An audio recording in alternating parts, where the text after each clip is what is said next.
Hello everybody, it's your boy Proftrof, and yesterday we finished Doki Doki Literature Club, and people said I should check out Game Theory's videos about it, because he explains some stuff.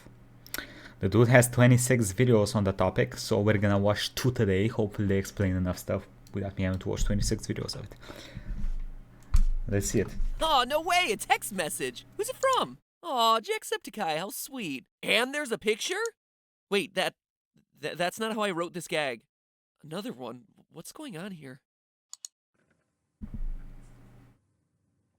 Wait. What the heck?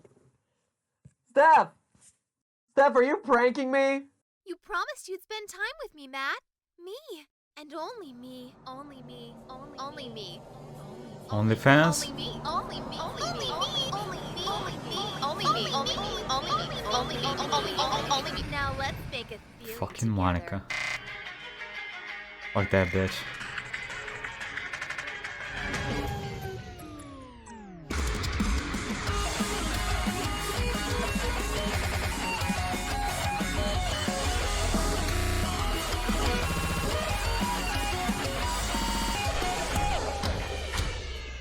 Hello, Internet! Welcome to Game Theory, where it's our goal to systematically prove that everything in your life is secretly terrifying. Over the years, we've made you fear public Wi-Fi, minimum wage jobs, and even the house next door. But today, we're gonna talk about a game that'll make you stop trusting the very— Joke's on you, boy. I live in an apartment building, and my neighbors have been gone for 5 years. computer you're using to watch this video. Unless you're part of the 75% of users who watch this show on a tablet, phone, console, or TV. In which case, just pretend you're scared too. Ooh, okay? Okay. Looking at its Steam store page, Doki Doki Literature Club seems harmless enough. A cutesy, pastel-tinged dating sim starring Until you see the first act with his psychological horror. adorable waifus, as the kids say, all of whom you can try your hand at wooing for the low price of free. But look a little closer and it quickly becomes clear that this game isn't the fun, you're the light-hearted best visual waifu. novel that it makes itself out to be. For starters, the top tag on the Steam store page is psychological horror, which makes it seem misclassified. And at the bottom of the game's description, which is a cute little greeting note from the Literature Club's president Monica, you'll find a very stern warning in bold letters. This game is not suitable for children or those who are easily disturbed. And in case you missed that one, the game greets you with that message yet again as you boot it up. One final reminder that this isn't meant for the faint of heart. It seems like a joke, right? But let me assure you, it is no joke. So in that spirit, this is your last chance to stop watching this video before I spoil the heck out of it. It is without exaggeration one of the best written, most surprising game stories of this year, even if it takes about 2 hours of fairly slow-paced visual novel action before you get to the really good stuff. Play it yourself, you're not gonna Like regret it. 5 or hours, just bro. watch What? our highlight playthroughs on GT Live. You'll get the point. Okay, so if you're still here after that and you haven't played the game or watched our GT Live playthrough, which I'm sure is still a lot of you, let me give you a quick rundown. During your first playthrough, Doki Doki Literature Club seems like a normal visual novel with a pretty neat mechanic of composing poems in order to woo the various girls in the club. Your childhood friend Sayori, quiet bookish Best Yuri, waifu. and young aggressive Natsuki. But at the end of your first run, strange things begin happening. It all starts when Sayori succumbs to her depression and commits suicide. Soon after, she's deleted from the story entirely, and you're kicked back to the title screen. But something is clearly not right this time. As you replay the game, the world begins breaking apart as it tries to move forward without Sayori in it. Eventually, you discover that the club's president, Monica, has become self-aware within the game and is manipulating the game's code, even files on your very computer in a desperate attempt to make you, the player, love her. When nothing else works, she deletes everything else in the game, leaving— Okay, he didn't really explain it. The main reason why she's doing that is because you can choose the 3 other members, but you cannot really choose Monica. There is no path for you to romance Monica. So she's a selfish bitch. just Monica. Just Monica and you in the club And the room. way she makes the other characters, depending on who you choose, they go out. She increases their like bad feelings. She increases Sayori's depression. Natsuki's makes her dad be a psychopath. That's like the only one I didn't see.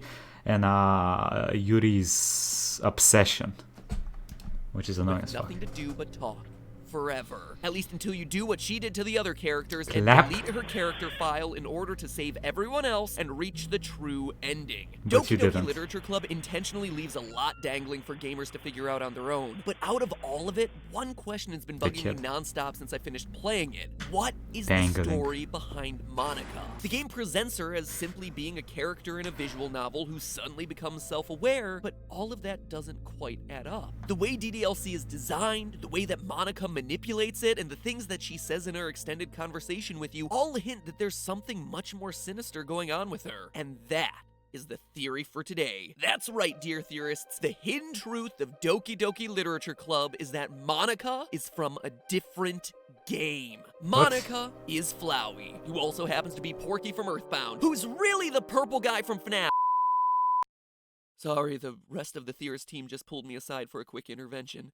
Apparently I'm banned from making any links between this game and Undertale. Or any game. I still in haven't played Undertale. there. Well, really, I'm not allowed to touch Undertale anymore. But in all seriousness, Monica is from a different game. And not just Monica either. Doki Doki has a lot more to it than first meets the eye, even once you make it through the main story. Because the ending isn't even the ending. When you restart the game after deleting Monica, Sayori assumes the role of club president and now, she and becomes- things are pretty normal until the end of the first day, when you get perhaps the biggest twist of them all. Sayori now is self-aware, expressing the exact same desire to hoard you to herself that Monica did. So there's I'm gotta be fine with something that. at least Monica and Sayori have in common, and possibly the other girls as well, that's making all of this possible. Wait, See, wait. there's something about I thought it was just that whoever's the president of the club becomes self-conscious.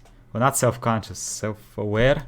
the way Doki Doki Literature Club is designed that doesn't quite add up. Throughout your second playthrough, Monica reveals that she's been manipulating events behind the scenes the whole time. Yes. She's been messing with Yuri, Natsuki, and Sayori's Yep. character files by amplifying their worst traits so that you'll like them less and you'll like her more. That's why Yuri goes from being a little bit clingy to being self-harming and obsessive, why Natsuki goes from being flirty mean to just being a plain old jerk, and why Sayori goes from being mildly depressed to suicidal in the span of a few days. These are all the consequences of Monica haphazardly adjusting their character parameters behind the scenes, but hold on a second. That might seem to make sense on the surface, but if you actually stop and think about it, that's not really how visual novels work at all. Visual novel characters aren't AI-based. Their behavior is determined entirely by what's written in the game's script. The game's dialogue script, not programming script. I can see how that gets confusing. There's simply no need for a character in a dating sim to have complicated behaviors like this. But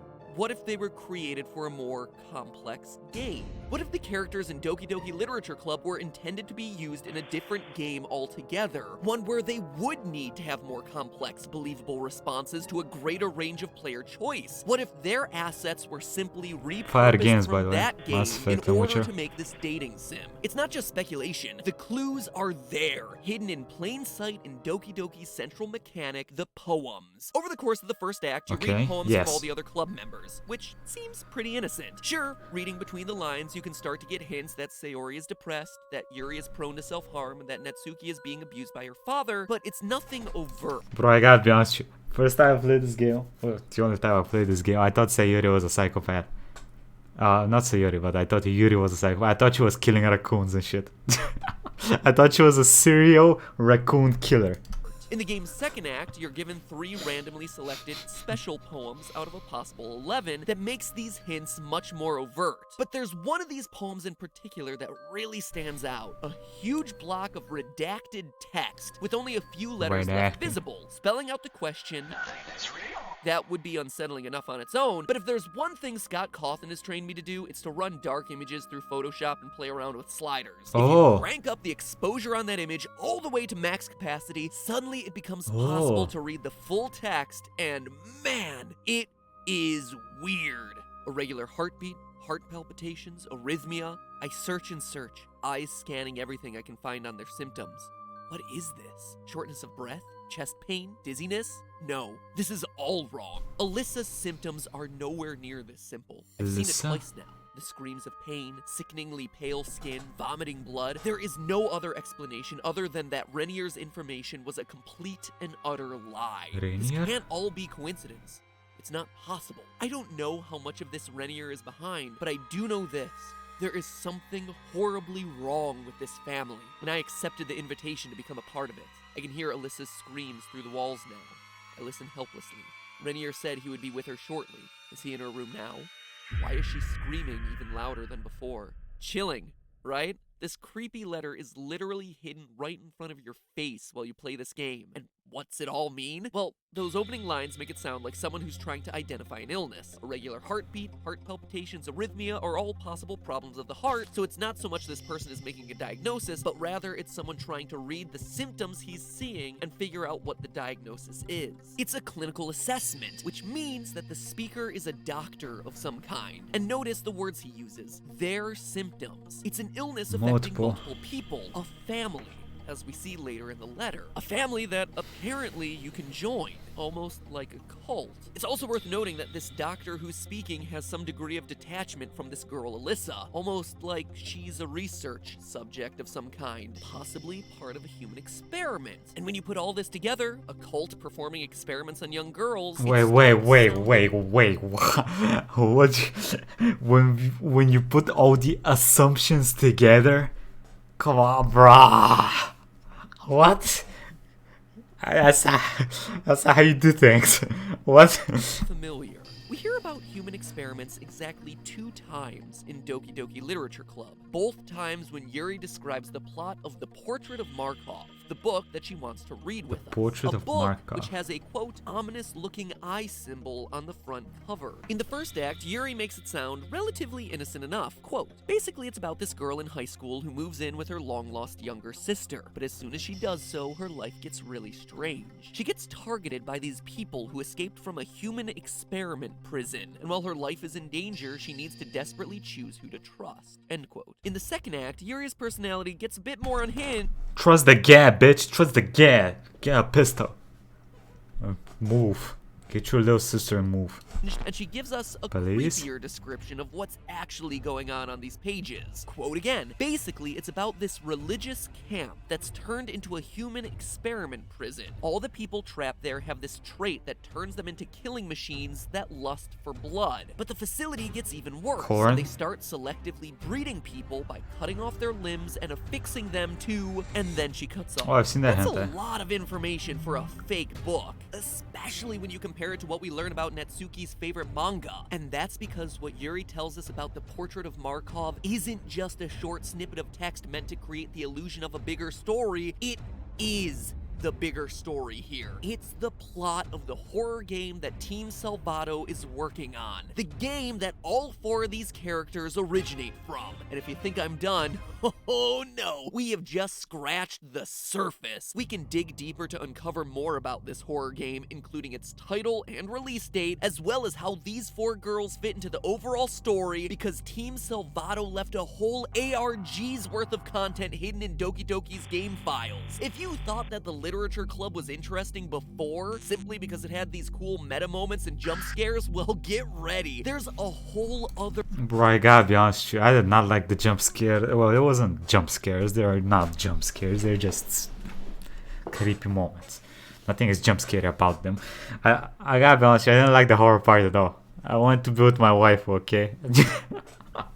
Their game here, just resting underneath the surface, waiting to be puzzled together. That'll start to make you really question everything you thought you knew about Sayori, Natsuki, Monika, and especially Yuri. But it's all way too much to cover in this one video. So ring the bell to subscribe, help us get closer to the glorified paperweight, so that way you can know when later this week, yeah, should be just a couple days, when part 2 comes out and things start to get really crazy. I am already excited for this new game, and I think once you see what I and a bunch of Reddit community members have uncovered about it, you're gonna be really excited too. And in the meantime, remember, that's just a Monika. A Monika.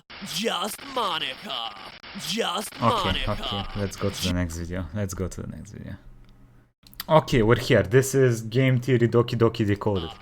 Just Monika. Just Monika. Just Monika. Kumba, Just Monika. Dan, Just Sedge, Monika. Stephanie, Just Monika. Thomas. So last time we began covering the creepy hidden mystery of Monika.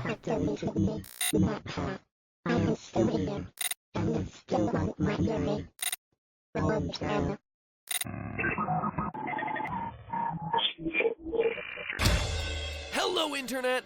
Welcome to Game Theory, and my apologies for any technical difficulties we may be having during this series. So in part 1 of this theory, we start to unearth a horror game hidden underneath the cute facade that is Doki Doki Literature Club. We found a letter hidden in plain sight alluding to human experiments and cults, all topics that appear in Yuri's book, The Portrait of Markov, a book that just so happens to have a mysterious eye on the cover. This all led me to concoct a theory that the 4 girls from the club are actually characters from another game. A horror game, in fact, being produced by Team Salvato, and that this is the reason that Monica... When was this made? Wait a second. When was this? This 2017.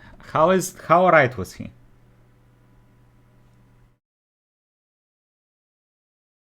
Markiplier is pretty much right on this shit. By the way, I was not convinced at all with the way he linked those things together. In Doki Doki, her Those two AI assumptions isn't meant to be contained in a mere visual novel game. But today is where things really start to go off the rails as we dive deeper into the Portrait of Markov mystery and cover the game within this game that's itself hiding a 3rd game. Oh yeah, and by the way, if you thought Monica was bad, well then, you should start getting really scared of Yuri. As you'll know if you finish the game, the character files in the game's directory play a huge role in the plot. Monica manipulates and deletes them one by one in her quest to make you love her, and ultimately you have to delete Monica's file in order to reach the game's true ending. But there's more in these files than just character information. Each of them is a puzzle in and of themselves, left in the game to be solved by the fans. And 2 fans of DDLC in particular stepped up to the challenge. Reddit users MitHost and WarChamp7 dug deep into these files and uncovered their secrets, posting their findings to the R Visual Novels subreddit. And the lore bits they uncovered broke the Portrait of Markov mystery wide open. So the character files on your computer start as .chr files, which isn't a real file format that programs can recognize. But that doesn't mean you can't open them. If you use a text editor like Notepad, you can absolutely see what's inside, and that's exactly what they did, with the text inside each file giving them clues as to what they should be doing next. Something about this visual novel makes me go through puberty. Yuri's file was the easiest to crack. It started as a bunch of random letters and numbers, but that pile of letter vomit was actually text encoded in base 64. It's an encoding technique that converts binary data into text, specifically ASCII text, the same stuff that Bob built his army using a few years ago on YouTube. That may sound like it's really hard to decode, but all you have to do is copy it and paste it into a base 64 decoder, like this one right here. When you decrypt Yuri's file, you'll see that it's actually a short story, a creepypasta. Bruh, that is not... My boy said that's a short story, started scrolling down the end of the earth.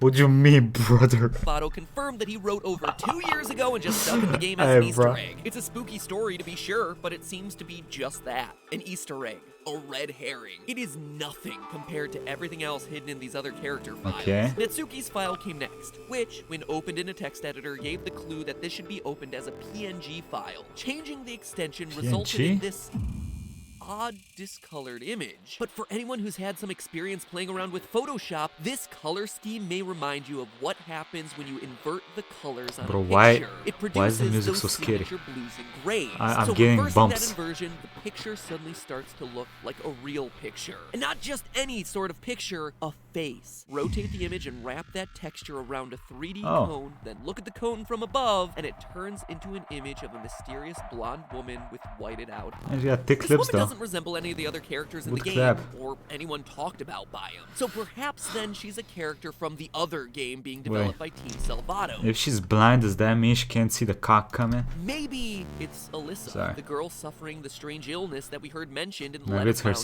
episode. Monica's character file, when converted into a PNG, turns out to be an image of a ring with a square of black and white I knew it! Middle. But that's not just any static, it's a QR code, was what I initially thought, but nope, it's actually way more complicated than that. And huge compliments to the guys on Reddit for solving this one. It's actually binary. Computer language. It's a bunch of ones and zeros, where one number is represented by the color black, and the other number is represented by the color white. So, what MidHost did was to take those black and white pixels and convert them line by line into strings Bruh. of binary, then convert that binary sequence into alphanumeric text using an online converter, which resulted in yet another pile of letters and numbers. But these should be starting to look a bit more familiar, right? It's more base 64 code, which, when converted, reveals a note that really starts to bring all this together.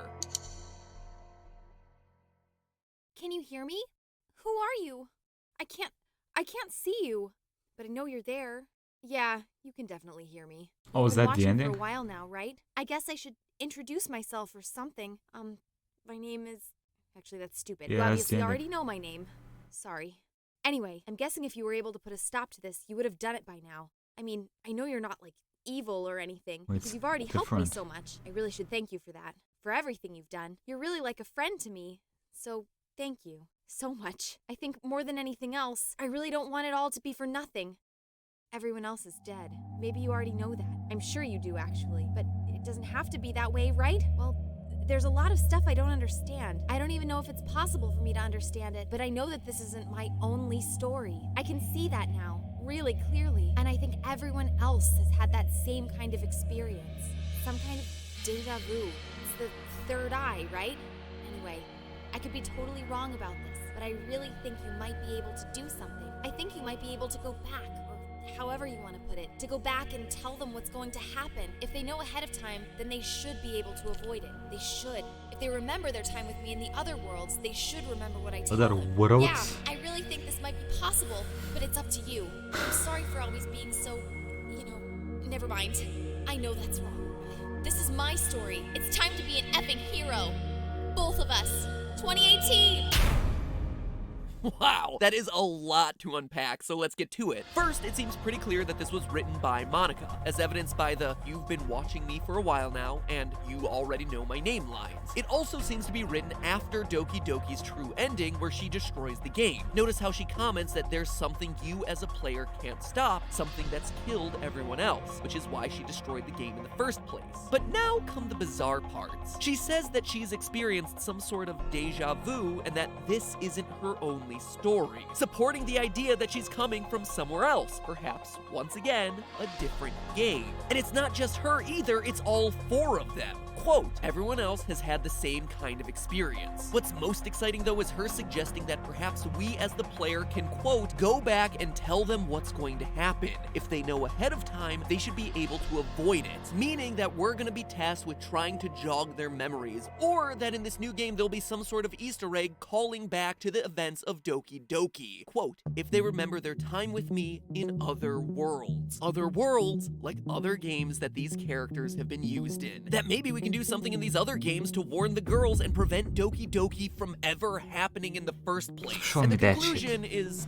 pretty much the most blatant. Stop. Team Salvato has another game coming in 2018, and in this game, Monica isn't the villain. She's the hero. Of everything in Monica's letter, though, one reference in particular really stands out, blaming this deja vu The on third what she eye. calls the third eye. And it's not just Monica either. This third eye is hidden throughout your time with the literature club. During Act 2, you're always given 2 regular poems. Once the game starts to break, the first poem that Netsuki gives you is a string of random letters and numbers, which at this point we're old pros at decoding. Using base 64, the text reveals a creepy hidden poem titled Open Your Third Eye, which describes the narrator taking pleasure in stabbing someone to death. The second poem that Yuri gives you seems, at first glance, to be a huge block of random words, but hidden in plain sight at the end of it is another ominous passage that describes a compulsive stabbing and concludes with the line, quote, the lust whoa, continued whoa, describing what did a I just see? compulsive stabbing and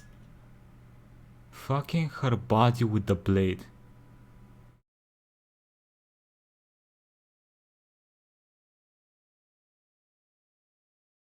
concludes with the line, Okay. quote, the lust continues to linger through my veins. An ache in my muscles stems from the unreleased tension experienced by my entire body. Her third eye is drawing me closer. That's 3 characters now who've brought up this third eye. The same eye that happens to be described on the cover of the portrait of Markov. And remember what Yuri said about the plot of the book last episode. All the people trapped in the human experiments at the religious camp have this trait that turns them into killing machines that lust for blood. That trait is undeniably the third eye. All of this points to Team Salvato's new game being about human experimentation, researching a psychic phenomenon that invokes uncontrollable bloodlust in the people exposed to it. Which brings us to the last piece of the puzzle, Sayori's character file, which is by far the trickiest to decipher. In order to unlock its secrets, you need to convert it into an OGG audio file, which sounds like a lot of random noise at first. But when you open that audio in a visualizer program and then apply a spectrograph to that visualization, you reveal a QR code that, when scanned, takes you to the website projectlibitina.com.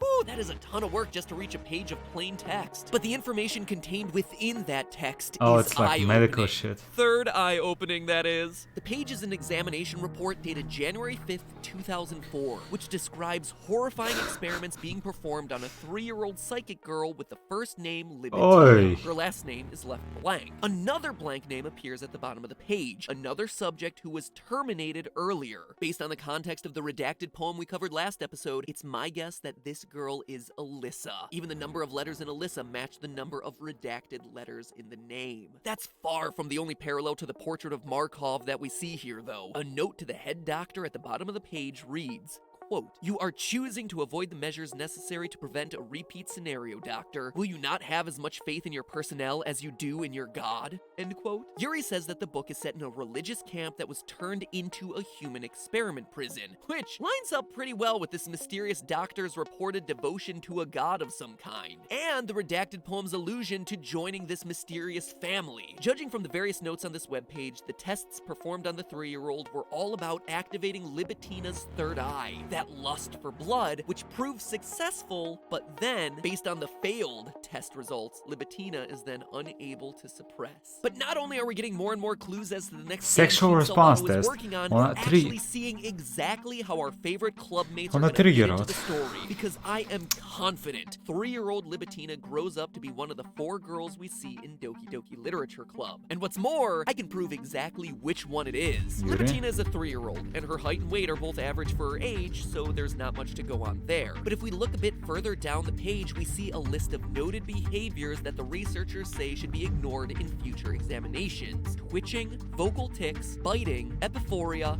vomiting, screaming, harm to examiner, harm to self, misplaced laughter. There's one character who we see display almost all of these traits during Doki Doki Literature Club, particularly in that second act, Yuri. Once the game bugs out, Yuri's dialogue becomes the most erratic. We repeatedly see her eyes twitching when she talks to us, she screams a fair bit, laughs erratically at a few points, and that bit about self-harm? Well, I don't think I need to explain that one. But these aren't the only clues that we have to go on. There are 2 more things that absolutely confirm that Yuri is Libitina. The first is her age. Libitina was born January 5th, 2001, which would make her 17 years old in 2018, the year that Project Libitina is set to release. As the only member of the Literature Club in senior year, Yuri is the only one of the girls in the right age range to be Libitina. But there's also one more piece of crucial evidence that absolutely clinches this theory, and the evidence isn't found in the game itself, or even in its data, or a random hidden webpage, but rather in the Doki Doki Literature Club merchandise store.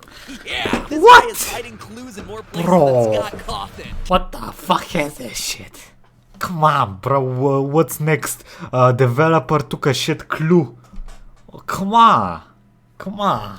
Team Salvato might not be offering much in terms of merch items, but the few items that are present reveal some very interesting details. Oh, I would guess a Yuri Yuri like phone tank. Not phone tank, but keychain tank. Nothing too exciting there. Another 4 are creepy original artwork featuring iconic quotes from the characters. Between all of these, there's this running motif of the girls being tied up in a red string. Even Monica has a bow wrapped around her, but Yuri doesn't seem to possess these strings. In fact, all of the red strings seem to be emerging from her heart, from this flower, whatever this is, ensnaring all the other girls. An allusion to Libitina's psychic influence. I knew I hated her for a reason as well. Else. But if that doesn't convince you, there are 2 more posters for sale featuring original artwork. One of these is a surprisingly cute picture of Monica handing you the song she sings you at the end of the game. It's cute. Very cute. The last poster, called Yuri Unhinged, is a bit different. And when I say a bit different, I mean completely different from anything else in the game or on the site. Oh, it's the third eye. Quiet bookworm Yuri sitting in the classroom at sunset, toying with a knife.